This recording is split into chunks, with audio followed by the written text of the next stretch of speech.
عوام ہوشیار خبردار، گدھے کا گوشت پکڑا گیا ہے خانواز سے۔ جی ہاں، 6 من کا گوشت برآمد ہوا ہے اور 2 ملزم گرفتار کر لیے۔ کا گوشت مبینہ طور پر ہوٹلز میں سپلائی کیا جاتا تھا۔ وائلڈ لائف افسر کو بھی گرفتار کر لیا گیا ہے۔ ملزموں نے اعتراف جرم کر لیا ہے۔ اگر قرآن میں موجود ہے تو وہ گدھا دکھائیے کہ اللہ کے نبی نے قرآن کی کس آیت میں گدھے کو حرام قرار دیا ہے۔ کے لیے ہم نے گدھے کا گوشت پکایا اور وہ گدھے کا گوشت کھائیں یا قرآن سے ثابت کریں، قرآن نے اس کو حرام قرار دیا ہے۔ چیز تیار کی ہے، ایک ہاٹ پاٹ ہے جس میں ان کے لیے گدھے کا گوشت پکایا گیا ہے۔ گدھے کا گوشت کھائیں یا گدھے کے گوشت کو قرآن سے ثابت کریں کہ قرآن نے اس کو حرام قرار دیا ہے۔ ایسے ہی مچھلی قرآن سے ثابت کریں کہ حلال ہے، یہ گدھے کا گوشت کھائیں اور مچھلی کے حلال ہونے کا ثبوت دیں۔ قرآن میں گدھے کو حرام کرنے کی کوئی آیت نہیں۔ میں ثابت کروں گا کہ گدھا قرآن میں حلال ہے۔ آج لوگوں نے بھی دیکھ لیا کہ قرآن میں ایسی کوئی آیت نہیں جس میں گدھے کو حرام قرار دیا ہو اور مچھلی کو حلال۔ میں نے قرآن کی ایک آیت پڑھی تھی جس میں آپ کو بتلایا تھا کہ 4 چیزیں قرآن کی روح سے حرام ہیں، اس میں گدھا نہیں ہے، لہذا وہ آیت کا جواب آج تک نہیں آیا۔ ہمارا مطالبہ یہ تھا کہ قرآن مجید سے گدھے کے حرام ہونے کی ایک آیت پڑھ دیں اور مچھلی کے حلال ہونے کے لیے قرآن مجید سے ایک آیت پڑھ دیں۔ قرآن کی ایک آیت گدھے کے حرام ہونے کے بارے میں اور مچھلی کی ایک آیت کہ بغیر ذبح کیے ہوئے مچھلی حلال ہے مردہ حالت میں، وہ ہمیں دکھا دے۔ ہمارا تو مطالبہ ہی یہ تھا۔ کو تازہ مچھلی کھانے کے لیے بھی اسے اللہ کے نام پر ذبح کرنے کا حکم قرآن دے رہا ہے۔ آپ کو تازہ مچھلی کھانے کے لیے بھی اسے اللہ کے نام پر ذبح کرنے کا حکم قرآن دے رہا ہے۔ یہ مناظر بھی آپ دنیا نیوز کی اسکرین پر دیکھ رہے ہیں۔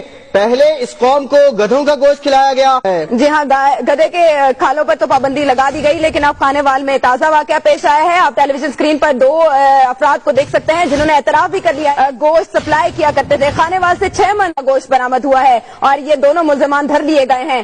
محکمہ وائلڈ لائف نے یہ کارروائی کی تھی جب انہیں اطلاع ملی اور ان کا یہ بتانا ہے کہ یہ گوشت مبینہ طور پر ہوٹلوں میں سپلائی کیا جاتا تھا۔ گرفتار ملزموں نے اعتراف جرم کر لیا۔ اسی بارے میں مزید جانتے ہیں دنیا نیوز کے نمائندے ساجد پرویز سے۔ ساجد، کیا طریقہ کار تھا ان لوگوں کا؟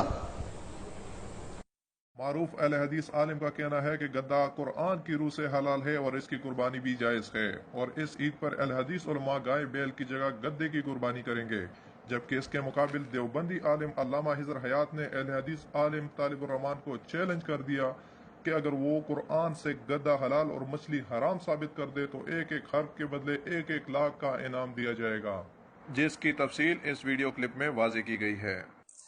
میں نے قرآن کی ایک آیت پڑھی تھی جس میں آپ کو بتلایا تھا کہ 4 چیزیں قرآن کی روح سے حرام ہیں، اس میں گدھا نہیں ہے، لہذا وہ آیت کا جواب آج تک نہیں آیا۔ طالب الرحمان صاحب کہتے ہیں کہ میں نے قرآن کی ایک آیت پڑھی تھی، 4 چیزیں قرآن کی روح سے حرام ہیں، اس میں گدھا نہیں۔ طالب صاحب سورت اور آیت نمبر بتا کر اگلے کلم میں پھر پڑھنا، اور جس کا ترجمہ یہ ہو کہ قرآن میں صرف 4 چیزیں حرام ہیں اور گدھا ان میں نہیں۔ اگر ایسی آیت آپ نے دکھا دی کہ قرآن میں صرف 4 چیزیں حرام ہیں اور ان میں گدھا شامل نہیں، تو اس ترجمے والی آیت کے 1-1 حرف پہ آپ کو 12 لاکھ انعام دوں گا۔ ذرا نکال قرآن سے۔ جھوٹ بولتا ہے، قرآن پہ عادت پڑ گئی۔ کیا شراب قرآن میں حرام نہیں؟ جوا قرآن میں حرام نہیں؟ سود کو قرآن نے حرام نہیں کہا؟ لوگوں کو دھوکہ دیتا ہے، صرف 4 چیزیں قرآن میں حرام ہیں اور کوئی قرآن میں چیز حرام نہیں۔ اسی آیت پہ میں نے پوچھا تھا کسر کون سا ہے، اسی آیت پر میں نے پوچھا تھا کہ جہاں پر کسر کی اگر وضاحت کرتے تو یہ چبل نہ لگاتے۔ اگلی دفعہ ذرا بیان کرنا اور پھر میں آپ پر جو تبصرہ کروں گا انشاءاللہ وہ قابل دید ہو، قابل سماعت ہوگا۔ نمبر 8، احمدہ و نصلی علی رسولہ الکریم۔ پچھلے کلپ میں ہم نے مچھلی کے بارے میں گفتگو کی کہ مچھلی میتا میں آتی ہے۔ اب ہم گدھے کے بارے میں بیان کریں گے کہ گدھا حرام ہے یا حلال۔